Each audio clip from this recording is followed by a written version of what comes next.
Bonjour dans votre acte du jour de ce vendredi 31 octobre 2025 sur VIP People TV suñu jógee ci Maïmouna Ndour Faye dañuy dem seeti ji le chroniqueur judiciaire muy le journaliste Daouda Mine ginnaaw nag bañ ko invité ci plateau Seneweb moom mi nga xamante ni daal xam-xamam dafa màcc di gëstu daal lépp loo xamante ni dafa jëm te soxal wàllu dossier judiciaire yi ñëw na daal yiy yàbbi ci li nga xamante ni mooy ñaari arrestation yi nga xamante ni def nañ ko kii di Maïmouna Ndour Faye di journaliste ak kii di Babacar Fall di journaliste nekk fële ci rajo Futur Média ndax teg nañ ko ci yoon wala teguñu ko ci yoon ak li nga xamante ni ñu ngi koy évoqué bëgg ko ci sukkandiku muy article 63 boobu est-ce que dafa concerner journalistes yi wala concerné wul journalistes yi loolu yëpp kii di Daouda Mine indi na ci daal ay leeral yu am solo nañ ko déglu ji dellu soit donc démb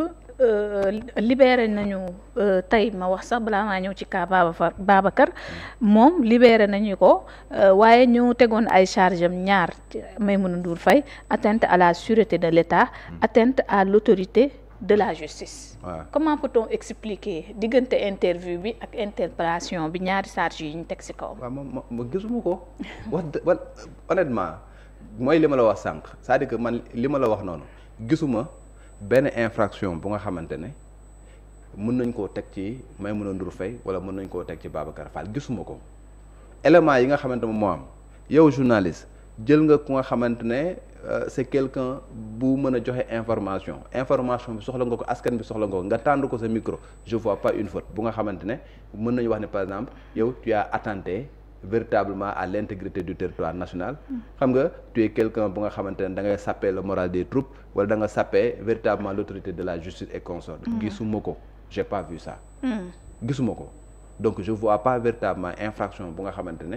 mën nañ koo teg seen kaw wax dëgg yàlla gisuma ko. te infraction bi Maïmouna Ndour Faye nee na xamul ba tey ndax teggi nañ ko mu déet waaye nee nañ ko mu resté ci disposition justice. non fi mu toll nii ba moment bi ma lay wax ne. oui Maïmouna Ndour Faye amagul benn infraction bu ñu teg ci kawam parce que inculpé wuñ ko. d'accord donc au niveau de l'enquête préliminaire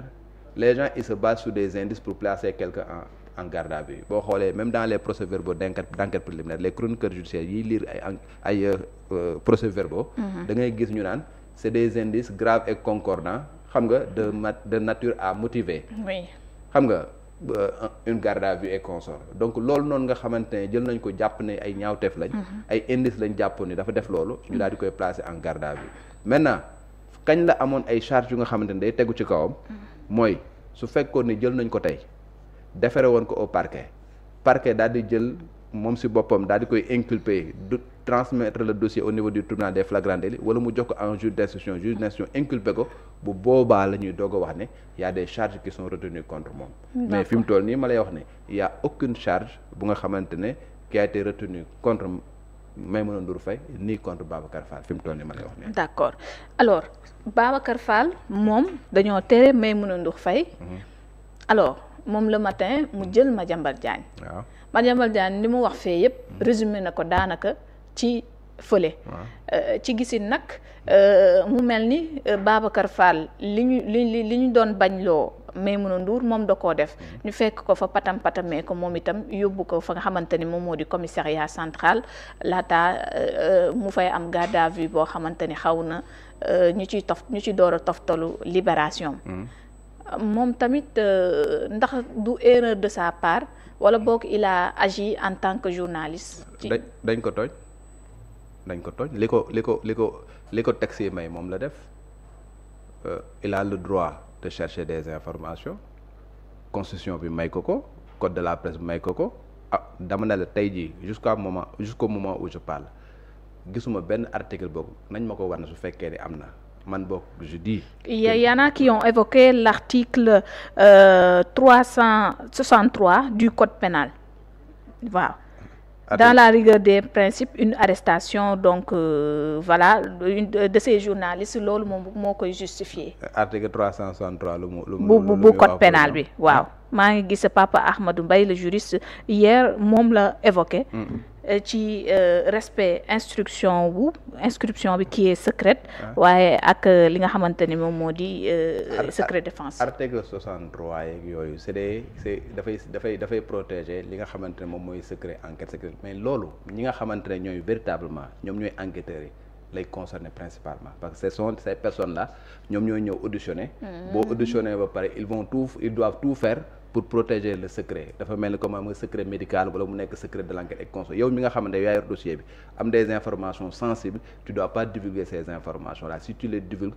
tu tombes sous le coup de l'article 363 du code pénal. Ça ne concerne pas le journaliste. Ah, le journaliste, ça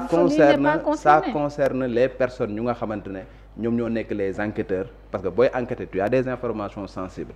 soo yoree benn dossier tu as des informations sensibles. Ces informations là tu n'as pas le droit de les divulguer. Si tu les divulgues tu tombes sous le coup de l'article 363. Mais on ne peut pas reprocher à un journaliste bi nga xamante ne son rôle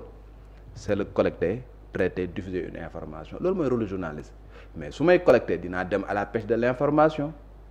li tax ñu ne journaliste bi dafa war a protéger ses sources ça veut dire que man su ma demee à la pêche de l'information des fois je rencontre des personnes ñu nga xamante ne dañu am obligation de réserve. Il peut me donner une information bu nga xamante ne man sama seule obligation mooy lan ma vérifier véritablement ndax information bi c'est une information bu nekk dëgg c'est une information bu nga xamante ne du salfaañe ak yelleefu nit ñi du information bu nga xamante ne dafay véritablement troubler ordre public du information bu nga xamante ne tey jii su ma ko génnee ci penc mi li muy yàq moo ëpp lu muy defar loolu noonu su ma ko vérifier ba pare man ma dem joxe ko defuma lenn lu nga xamante ne dëppawul ak yoon j'aurais respecté li nga xamante ne moom la ma yoon may muy la liberté de presse j'aurais respecté li nga xamante ne moom mooy sama déontologie mooy collecter vérifier diffuser j'aurais fait exactement le travail tel qu'il m'a été demandé ni ma ko yoon mayee donc man jàpp naa encore une fois que ni que mu nekk Maïmouna Ndour Faye que mu nekk Babacar Fall gisuma fenn fu nga xamante ne dans le cadre de cette affaire là gisuma fenn fu nga xamante ne jéggi nañ charte maintenant les gens vont dire que ni way dañ ko tere Maïmouna Ndour Faye Babacar Fall ñëw def ko dafa défier mais un droit ça s'exerce un droit bu nga xamante ne xam nga droit moom moo la ko may mais kenn mënu la koo tere mais dañu naan aussi ki ñu interroger dafa défier la loi bu réew mi soxla nañu ko mu àbb yeneen yoon dem na même su fekkee fa mu nekk autorisé nañu ko léegi ki nga xamante ne dañ koo soxla mu défier la loi kii régler problème boobu du journaliste bi du rôle journaliste pour que mu régler problème ki nga xamante ne daf défier la loi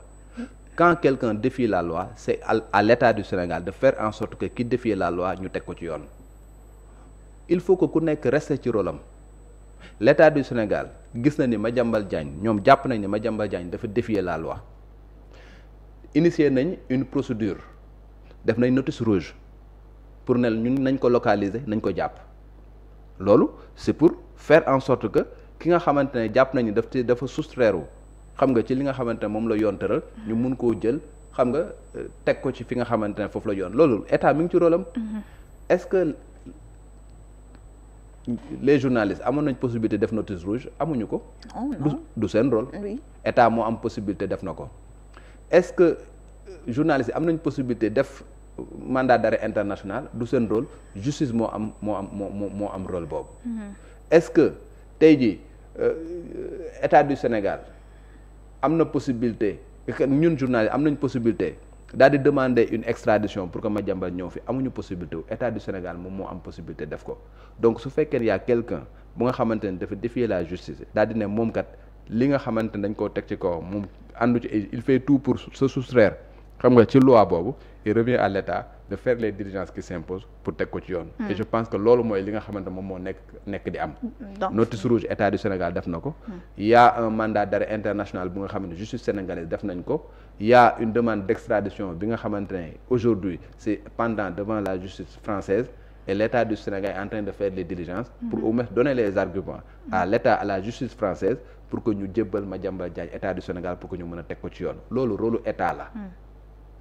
donc foofu amul dara luy laale ak liggéey journaliste bi amul lenn luy laale ak rôle journaliste maintenant rôle journaliste xam nga mooy doon lan loolu nga xamante ne état du Sénégal def na ko les journalistes voudront savoir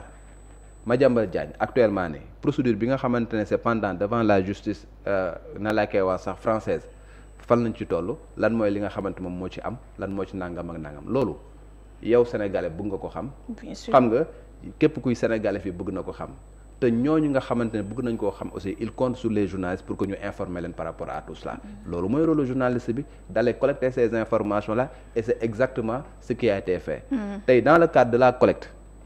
dans le cadre de la collecte su fekkee ni yow tu peux accéder à la personne bi nga xam ne muy ndeyu mbileje mais kooku mooy sa meilleure source. oui mooy sa meilleure source. parce que ku ne bëggoon nga am exclusivité bi avoir ces informations. mbir bu jotee bu dalee ci nit la plupart boo jotee ci nit kooku exclusivité la. tey ba ñuy toog di wax affaire Sweet Beauté et consort amoon Ousmane Sonko ku ko am xam nga exclusivité la. ba ñuy toog di wax affaire Sweet Beauté amoon tey Adji Sarr ku ko amoon exclusivité la. ba ñuy wax par exemple évasion bu Boy Djiné ku am Boy Djiné exclusivité la donc ka nga xamante ne moom mooy le principal concerné yow journaliste si tu parviens à l'avoir tu as une exclusivité maintenant traitement bi c'est juste d'avoir un traitement responsable fexe ba nga xamante ne yow information bi ngay joxe mu nekk information boo xam dafay servir askan bi et non pas information bu nga xamante ne li muy yàq mu ëpp lu muy defar et dans cette information là ana li nga xamante ne moom la yàq ana li nga xamante ne moom la yàq ana li nga xamante ne moom la Madiambal Diagne wax ci interview Maïmouna Ndour Faye wala ci interview Babacar Fall ana li nga xamante ne moom la yàq gisuma ko. duggul ci secret d'instruction bi. mënul dugg ci secret instruction parce que y a aucun acte d'instruction bi nga xam amagum na fii Sénégal posé guñ nañ ko am. mënu ci dugg Madiambal Diagne jàkkaarloo ak benn juge d'instruction fii bañ pour ñu inculper ko amagul benn PV d'audition amagul nangam ak nangam léegi nan ngay dugg ci lu nga xamante ne amagul mënul nekk. amagul. mais Daouda est-ce que ça ne devient pas de plus en plus difficile pour exercer quand même métier bi wala faire collecte bi comme il faut c'est pas la première fois gis nañ jamonoy Macky Sall loolu la dañuy évoquer des dispositions yu nekk ci biir code pénal bi alors que boo duggee ci code de la presse bi tamit am na clairement nu ñu tënkee nu ñu war a doxalee ci collecte de l'information. en fait loolu la ñuy wax c'est ça qui est regrettable. parce que bu fekkee ni dañ ne am na lu nga xamante noonu la daan doxee bëri na lu nga xamante ne wax nañ ko